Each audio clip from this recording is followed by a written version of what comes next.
Mabuhay teammates, ito ang Basketball Universe at ako si Bill Velasco.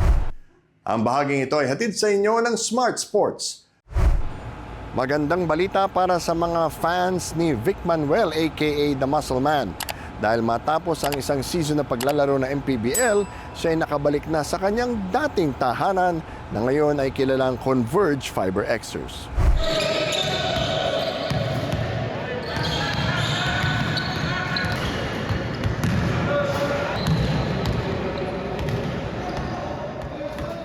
Vic, ano yung naging proseso nung pagbalik mo sa PBA?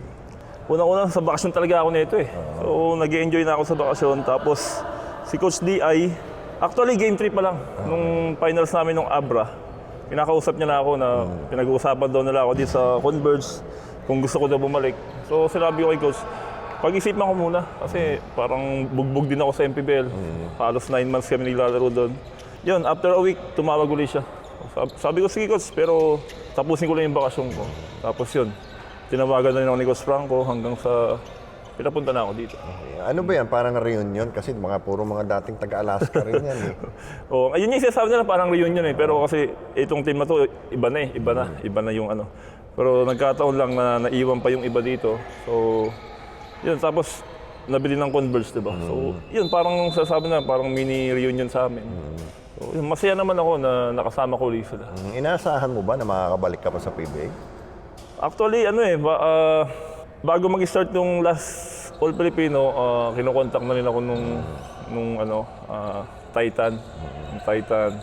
Tapos, kinausap ko yung Terra Firma. Kung pwede akong bumalik sa kanila. So, yun, parang naging puno na yung lineup nila. Kinausap din ako ni Coach Ronald Tubid. So, yun, kaya nag-stay na ako sa MPBL, tinapos ko muna. Ano yung pagkakaiba ng paglalaro sa MPBL tsaka sa PBA? Sobrang laki nung difference eh. So, dito talaga sa PBA, talagang lahat professional, di ba? So, more on system sa PBA. Pagdating sa MPBL, parang hindi ganung sistema yung teams. Kukunti lang yung may sistema. Yung ibang teams halos naglalaro lang, parang takbuhan na ng takbuhan, ganun, walang sistema. So yun yung pagkakaiba nila. Alin ang mas gusto mo? Siyempre dito ako sa PBA, siyempre. Mas competitive yung labanan, di ba?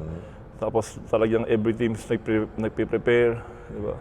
Paghahandaan ka nila, yun, parang yun din na-miss ko dito. Nung pumasok ka sa PBA, nakala mo ba o ginusto mo ba talaga na magtagal ng ganito? Oo naman, siyempre. Lahat naman ng teams, ay ng players, gusto magtagal sa liga, di ba? Nagkataon lang talaga na marami nang sumisibol na mga bata, tapos mas malalaki, mas malalakas, mas talented. So yun, hindi ko na expect na makakabalik pa ulit ako. Talagang ini-enjoy ko lang yung paglalaro ko kasi nagkakaedad na rin ako, di ba? Parang yun, parang gusto ko lang, sabi ko, maglalaro na ako, i-enjoy ko pa yung sarili ko hanggat kaya ko pa. Bakit short contract lang yung pinirmahan mo? Yun lang yung binigay sa akin nung, siguro try lang din nila kung ano yung matutulong ko sa team, di ba? Yung hinihingi naman sa akin nung management o mga coaches, siyempre, yung guidance ko, di ba? Yung guidance as a veterans, sa yung leadership, yun.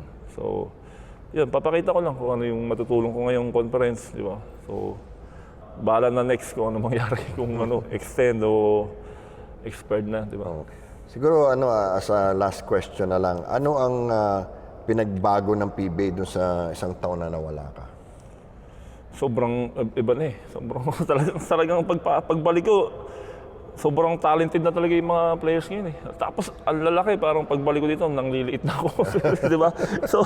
So yun, sobrang na-miss ko talaga yung labanan sa PBA. Di ba? So sobrang nakaka-miss. Actually, dapat mid-season, bala ko bumalik talaga eh. So, yun lang. Parang nakakumit ako sa Pangasinan kaya tinapos ko rin ang kontrata ko. Okay, thank you. Thank you, Vic. Salamat. Yan, shoutout sa Basketball Universe PHL. Yan, God bless. At yan ang Basketball Universe para sa araw na ito. Abangan kami ng Lunes at Biyernes sa YouTube at Facebook. Kaya like, share, subscribe at follow na rin.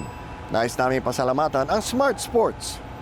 Laging tandaan, saan man kayo at anuman ang ginagawa ninyo, magkakampi tayo.